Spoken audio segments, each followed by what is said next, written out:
Hello दोस्तों, राधे राधे दोस्तों। हमारे YouTube चैनल में आप लोग का स्वागत है दोस्तों। तो आइए दोस्तों, आप लोग को सुनाते हैं एक भजन दोस्तों।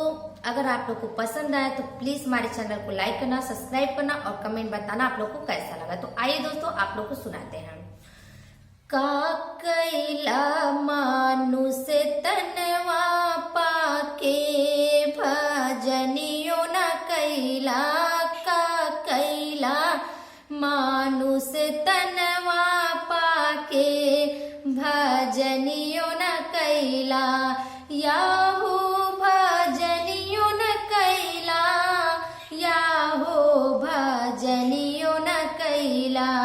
अरे का कैला मानुष तनवा पाके भजनियो न कैला, का कैला मानुष तनवा पाके भजनियो न कैला,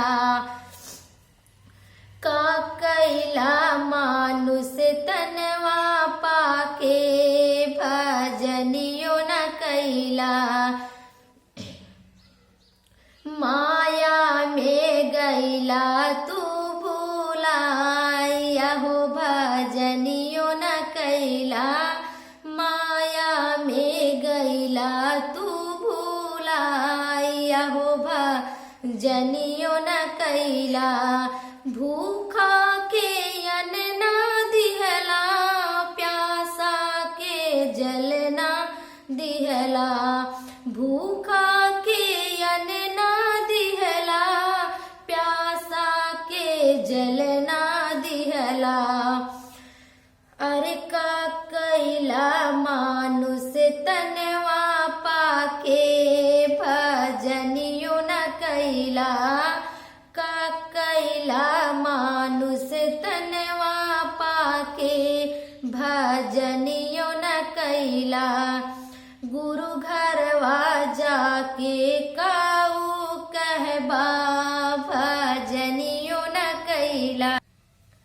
अरे का कहबा राम घरवा जाके भजनियो न कैला, का कहबा राम घरवा जाके भजनियो न कैला।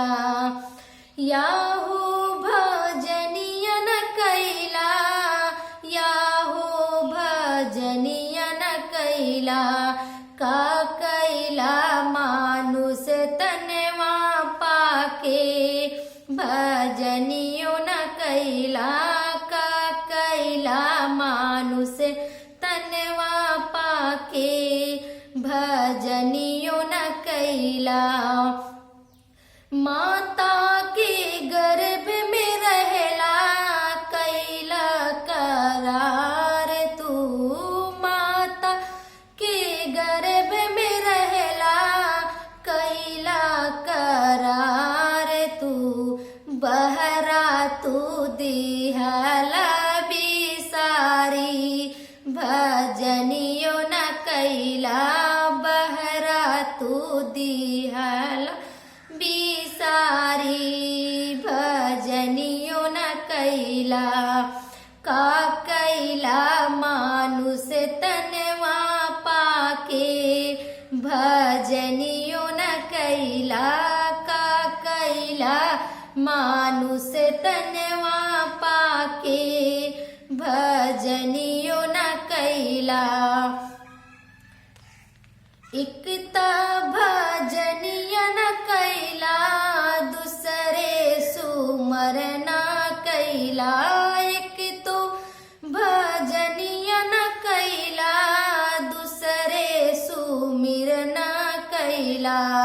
छुटही के दिनवा बितव भजैला, भजनियो न कैला, छुटही के दिन वहाँ बीतैला, भजनियो न कैला। अरे का कैला मानुष तनवा पाके भजनियो न कैला, का कहबा राम घरवा जाके भजनियो न कैला। बारा में घरवा जाके भजनियो न कैला, याहू भजनिया न कैला, याहू भजनिया न कैला, का कैला मानुष तनवा पाके भजनियो न कैला। तो दोस्तों ये हम मानुष तन पाए हैं दोस्तों, तो प्रभु राम को एक बार जरूर याद कर ले, अपने गुरु को एक बार जरूर याद कर ले दोस्तों। मानुष तन पाए हैं बड़े भाग्य से दोस्तों। तो दोस्तों इसी गाने के साथ राधे राधे।